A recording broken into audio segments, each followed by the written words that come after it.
Olá, pessoal! Estamos aqui hoje mais uma vez para refletirmos juntos a nossa liturgia do dia, tá certo? E nesse domingo, sejam muito bem acolhidos em nossa comunidade de fé. O amor do Pai nos trouxe para esta Assembleia Dominical, na qual celebramos a Páscoa semanal do Senhor, o ressuscitado que está vivo no meio de nós. Hoje, hum, hoje nos são proclamadas as bem-aventuranças que o Senhor, ao pé do monte, nos convida a acolher na total transformação e conversão. Então, que nós possamos celebrar este mistério na plena abertura ao Espírito do Senhor. Então, a primeira leitura está em Jeremias, capítulo 17, versículos 5 a 8. Jeremias, capítulo 17, versículos 5 a 8.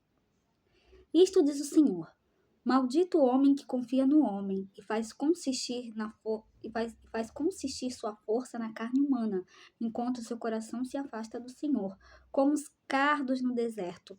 Ele não vê chegar a floração, prefere vegetar na secura do ermo, em região salobra e desabitada. Bendito o homem que confia no Senhor, cuja esperança é o Senhor. É como a árvore plantada junto às águas, que estende as raízes em busca de umidade, por isso não tem a chegada do calor. Sua folhagem mantém-se verde. Não sofre míngua em tempo de seca e nunca deixa de dar frutos. Então aqui, na primeira leitura do profeta Jeremias, estamos diante de um texto de caráter sapiencial. O autor sagrado adverte seus interlocutores sobre o perigo de O autor sagrado adverte seus interlocutores sobre o perigo de não se confiar em Deus, mas em outras realidades. A autossuficiência humana é um grande mal que deve ser evitado. Bendito o homem que confia no Senhor, cuja esperança é o Senhor. Então, e agora, falando da segunda leitura, ela está em 1 Coríntios, capítulo 15, versículo 12, depois o versículo 16 a 20.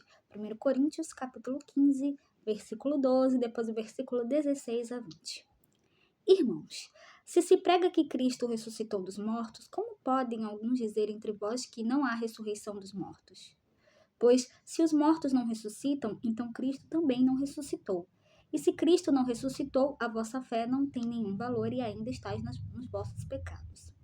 Então, também os que morreram em Cristo pereceram. Se é para esta vida que pusemos a nossa esperança em Cristo, nós somos, de todos os homens, os mais dignos de compaixão. Mas, na realidade, Cristo ressuscitou dos mortos como primícias dos que morreram. Então, o trecho da primeira carta de São Paulo aos Coríntios, na segunda leitura,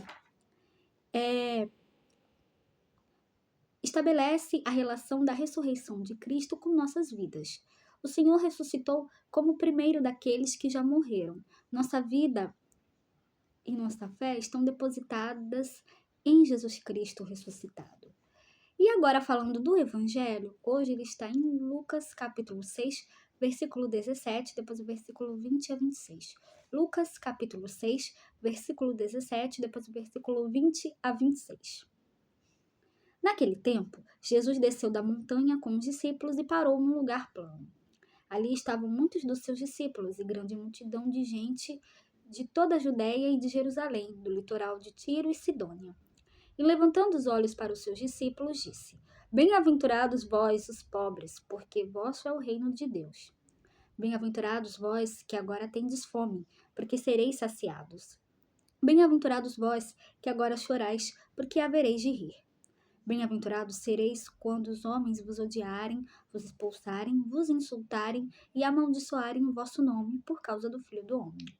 Alegrai-vos nesse dia e exultai, pois será grande a vossa recompensa no céu. Porque era assim que os antepassados deles tratavam os profetas. Mas ai de vós, ricos, porque já tendes vossa consolação. Ai de vós que agora tendes fartura, porque passareis fome. Ai de vós que agora rides, porque tereis luto e lágrimas. Ai de vós quando todos vos elogiam. Era assim que os antepassados deles tratavam os falsos profetas. Então, no Evangelho, encontramos-nos com o Senhor rodeado de seus discípulos e por pessoas de diversos lugares. O texto de hoje é o início do que chamamos de Sermão da Planície, pois Jesus desce da montanha com a proclamação das bem-aventuranças para os pobres. em substituição à antiga lei, e dos ais para os ricos e opulentos, alertando-os sobre a necessidade de conversão para serem salvos. É notório o caráter profético das leituras de hoje. Confiar no Senhor é a maior bem-aventurança da vida humana, tá certo? Então, era isso que eu tinha para falar para vocês hoje. Muito obrigada a todos por curtirem, por comentarem. Aqueles que só assistem mesmo também agradeço. Espero que vocês tenham gostado dessa reflexão de hoje. Espero encontrá-los todos aqui amanhã, segunda-feira, se Deus quiser, para continuarmos refletindo cada vez mais as leituras da Sagrada Escritura. Então, muito obrigada a todos e até a próxima, se Deus quiser.